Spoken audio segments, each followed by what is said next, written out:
Welcome back to my channel. তো চলে এসেছি আজকে আরো একটা নতুন ভিডিও নিয়ে। আজকে আমরা যাচ্ছি হচ্ছে কস্তুরিতে, যেটা রয়েছে সোদপুরেতে। তো এর আগেও আমি কস্তুরি নিয়ে ভিডিওটা ছেড়েছি, সেটার লিঙ্কটা আমি ডেসক্রিপশন বক্সে দিয়ে দিচ্ছি, তোমরা চেক আউট করে নিতে পারো। আর আজকে আমরা যাচ্ছি হচ্ছে স্পেশালি এখানকার আইবুড়ো ভাত থালিটা ট্রাই করতে। তো স্টে টিউনড, এটার খাবার দাবার কি কি দেয় সমস্ত কিছু তোমাদের জানাবো, আর কেমন খেতে সেটা তো অবশ্যই জানাবোই। আর তোমরা যদি এখন আমার চ্যানেলটাকে সাবস্ক্রাইব করে না থাকো, আমার চ্যানেলটাকে অবশ্যই সাবস্ক্রাইব করে নিও এবং পাশে থাকা বেল আইকনটা তো অবশ্যই ক্লিক করে দিও।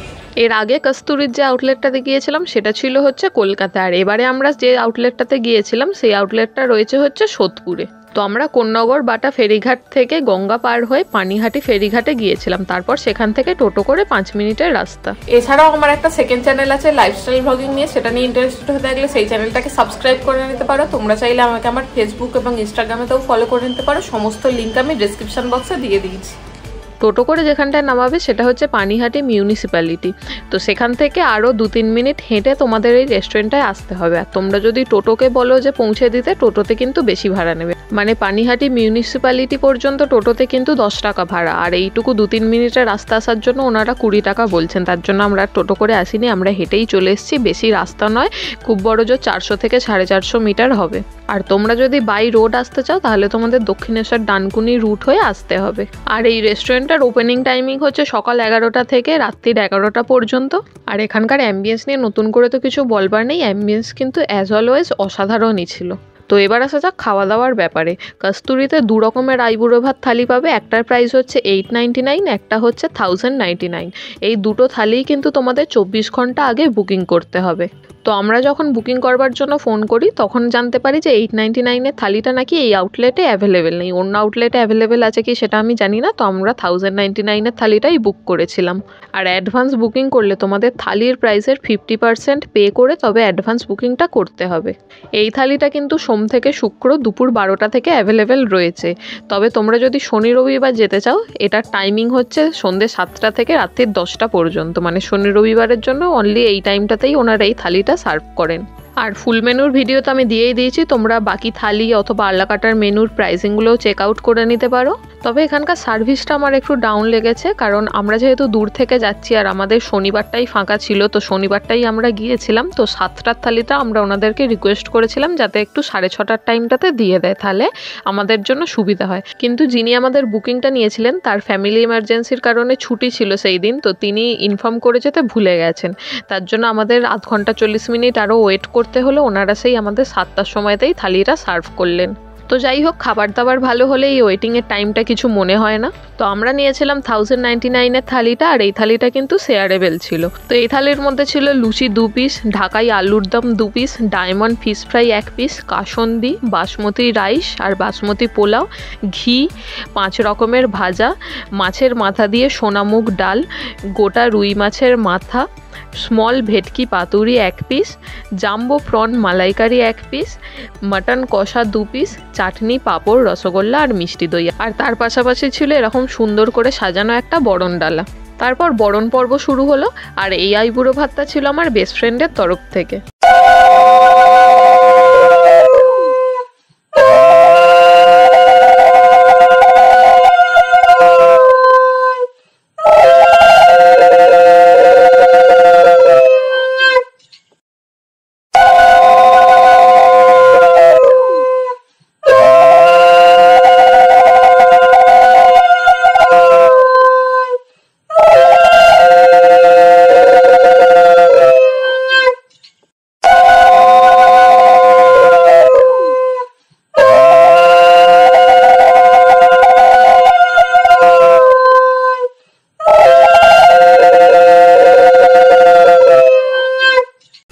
এখানের আইবুড়ো ভাত থালি দুটোই কিন্তু 24 আওয়ার্স আগে বুকিংটা করতে হয়, মানে বাকি থালিগুলো কিন্তু তোমরা এখানে গেলেই পেয়ে যাবে, মানে এগুলো সবসময় অ্যাভেলেবেল থাকে। শুধু এই থালি দুটোই 24 আওয়ার্স আগে তোমাদের বুকিং করতে হবে, বাকি থালিগুলোর জন্য কিন্তু তোমাদের বুকিং করবার কোনো প্রয়োজন নেই। আর তোমরা যদি এত বাজেটের অথবা এতগুলো আইটেম নিয়ে থালি ট্রাই করতে না চাও, তোমাদের জন্য একটা দুর্দান্ত অপশান রয়েছে, সেটা হচ্ছে মিনি থালি। মিনি থালি শুরু হচ্ছে মাত্র 269 রুপিস থেকে, সেটাতেও কিন্তু তোমরা 3-4 রকমের আইটেম পেয়ে যাবে। তো বরণ পর্ব মিটিয়ে তারপর আমরা এগিয়েছিলাম খাওয়া দাওয়ার দিকে। তো প্রথমেই ছিল ডায়মন্ড ফিশ ফ্রাই। তো ফিশ ফ্রাইয়ের সাইজটা দেখতে পাচ্ছ যথেষ্ট বড়, আর ভিতরে জাস্ট ভেটকি মাছের লেয়ারটা দেখো, মানে পিওর ভেটকি মাছ ছিল, আর বাইরের কোটিংটাও পাতলা আর ক্রাঞ্চি ছিল। তো এটার টেস্টটা কিন্তু আমার জাস্ট অসাধারণ লেগেছে। আর এই ভেটকি মাছটা কিন্তু একদম ফ্রেশ ছিল। আর আমি খাচ্ছি, পাশে একজন বসে বসে দেখছে, তার জন্য আমি তাকেও একটু খাইয়ে দিলাম ভেটকির ফিশ ফ্রাইটা। তো ফিশ ফ্রাইটা কিন্তু আমাদের সবাইয়েরই খুবই ভালো লেগেছে। তারপর ছিল হচ্ছে ঘি। তো ঘিটা আমি সাদা ভাতে একটু ঢেলে নিলাম, আর গরম গরম ভাতে ঘি দিলে ঘিয়ের যে গন্ধটা লাগে, মানে সেটাতেই কিন্তু অর্ধেক পেট ভরে যায়। আর এরকম গরম গরম ভাত ঘি দিয়ে খেতে কার না ভালো লাগে। আমি তো জাস্ট ঘি দিয়ে শুধু ভাতটাই খেয়ে নিলাম। তারপর ছিল হচ্ছে লুচি আর আলুর দম। এরকম বড় বড় দুখানা ফুলকো ফুলকো লুচি দিয়েছিল, আর তার সঙ্গে ছিল আলুর দম। আর এই আলুর দমের টেস্টটা কিন্তু আমার একটু অন্য রকম লেগেছে, মানে খুব বেশি স্পাইসি ছিল না, আবার একটু কষা কষা টাইপের হয়েছিল। তো লুচির সঙ্গে এই আলুর দমটা কিন্তু খুব ভালোভাবে যাচ্ছিল। তো এটার টেস্টটা আমার জাস্ট দারুণ লেগেছে। তবে লুচি খেয়ে পেট ভরালে চলবে না, এরপরে আরও ভালো আইটেম আছে, সেগুলোও ট্রাই করতে হবে। লুচি আলুর দমের পর ছিল হচ্ছে মাছের মাথা দিয়ে সোনামুগ ডাল। তো মাছের মাথা দিয়ে ডাল খেতে তো দারুণ লাগেই, আর ডালের থিকনেসটা জাস্ট দেখো, মানে এটা ভাত দিয়েও যাবে, রুটি দিয়েও তোমরা চাইলে এই ডালটা খেতে পারো। তারপর ভাতে ডাল মেখে এই 5 রকম যে ভাজা রয়েছে সেগুলো দিয়ে আমি ট্রাই করেছিলাম। তো 5 রকম ভাজার মধ্যে ছিল হচ্ছে সিম ভাজা, কাঁচকলা ভাজা, আলু ভাজা, বেগুন ভাজা আর কুমড়ো ভাজা। তো প্রথমে আমি আলু ভাজাটা দিয়েই ট্রাই করছি। তো ভাত ডাল আলু ভাজা হচ্ছে একটা হেভেনলি কম্বিনেশন, মানে এটা টেস্ট নিয়ে তো কোনো কথা হবেই না। আর ডালের টেস্টটাও কিন্তু আমার দুর্দান্ত লেগেছে এখানকার। আর বাকি যে ভাজাগুলো ছিল সেগুলো নর্মালি যেমন টেস্ট হয়ে থাকে সেরকমই ছিল। তারপর ছিল এই রুই মাছের গোটা মাথা, মানে পুরো মুড়োটাই ওনারা রান্না করে দিয়ে দিয়েছিলেন। এটার টেস্টটাও কিন্তু আমার বেশ ভালোই লেগেছে। তবে মাছটা খেতে আমার অত ভালো লাগে না, তাই আমি এটা বেশি খাইনি, জাস্ট টেস্ট করেই দেখেছিলাম। তারপর ছিল এই জাম্বো প্রন মালাইকারি। এটা 1 পিসই দিয়েছিল, আর এটার সাইজটা কিন্তু যথেষ্ট বড় ছিল। আর এটার টেস্টটাও কিন্তু জাস্ট মুখে লেগে থাকার মতন ছিল। মানে চিংড়ি মাছের মালাইকারি তো আমার অল টাইম ফেভারিট, আর এটা বানিয়েছিলও এত সুন্দর, তো এটার টেস্ট আমার দুর্দান্ত লেগেছে। তারপর ছিল স্মল ভেটকি পাতুরি, এটাও 1 পিস দিয়েছিল। তো এখন আনর্যাপিং করছি আমি। তো প্রথমে বুঝতে পারিনি কোন দিক দিয়ে আনর্যাপিং করতে হবে, তারপরে যাই হোক আনর্যাপিং করেছি। তবে এটার সাইজটা দেখে কোনোভাবেই স্মল ভেটকি লাগছিল না। তবে এই মাছটাও কিন্তু একদম ফ্রেশ ছিল, আর খুবই সফট ছিল, আর সর্ষের যে ঝাঁঝটা সেটা কিন্তু এটার মধ্যে খুব ভালোভাবে পাওয়া যাচ্ছিল। তো এটার টেস্টটা কিন্তু আমার মারাত্মক লেগেছে। তারপর ছিল হচ্ছে মাটন কষা। এটা 2 পিস দিয়েছিল, আর এরকম সাইজের মাটন দিয়েছিল, তোমরা দেখতে পাচ্ছ। আর মাটনটা কিন্তু একদম পারফেক্টলি কুকড হয়েছিল, মানে মাটনটা আমরা যেমন খেতে পছন্দ করি সেরকমই, খুবই সফট আর জুসি ছিল। আর এতক্ষণ ধরে আমি খাওয়া দাওয়া করেছি, পাশে একজন বসে বসে দেখছিল, তার জন্য সেও আর থাকতে না পেরে খাওয়া দাওয়া স্টার্ট করে দিয়েছে। দেখো থালির মধ্যে এত কিছু আইটেম রয়েছে, মানে এত কিছু খাবার দাবার একজনে খেয়ে শেষ করা কখনোই সম্ভব নয়। তার জন্য আমরা শেয়ার করেই খেয়েছিলাম, মানে আমরা 2টো থালি নিয়েছিলাম, 4 জনে শেয়ার করে খেয়েছিলাম। মানে 4 জনে শেয়ার করে খাওয়ার পরেও কিছু খাবার আমাদের বেঁচে গিয়েছিল। আর আমরা আলাকাটা থেকে একটা বাসমতি রাইস নিয়েছিলাম হাফ, এটার প্রাইস পড়েছিল 65 রুপিস। তারপর আসা যাক ডেজার্টে।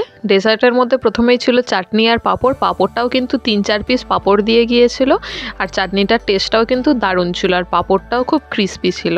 তারপর আমি ট্রাই করছি হচ্ছে এই মিষ্টি দইটা।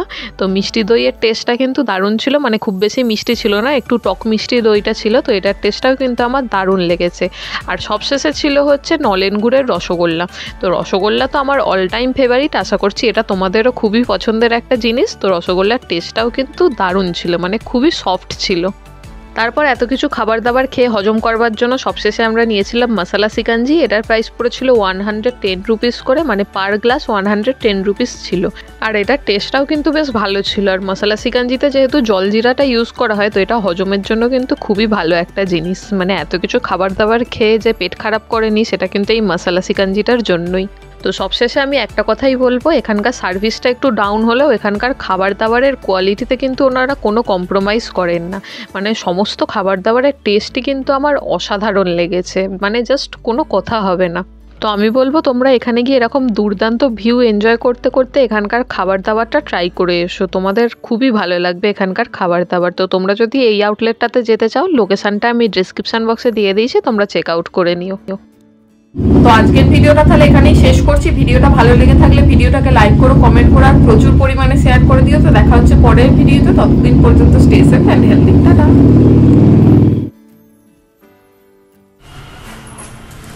তোকে তো রান্না করে করতে হবে, তো তুই বললি আমাকে একটু না একটু ঢুকি আচ্ছা বেরিয়ে যাই নাকি বেটার না আমি ওটাই ভাবছিলাম বেরিয়ে গেলে বেরিয়ে যাই একজন করে আর দেবো না কিছু ঠিক আছে বলবো করে খেলে ভালো আছে ভিডিওটা করে তাল খাবি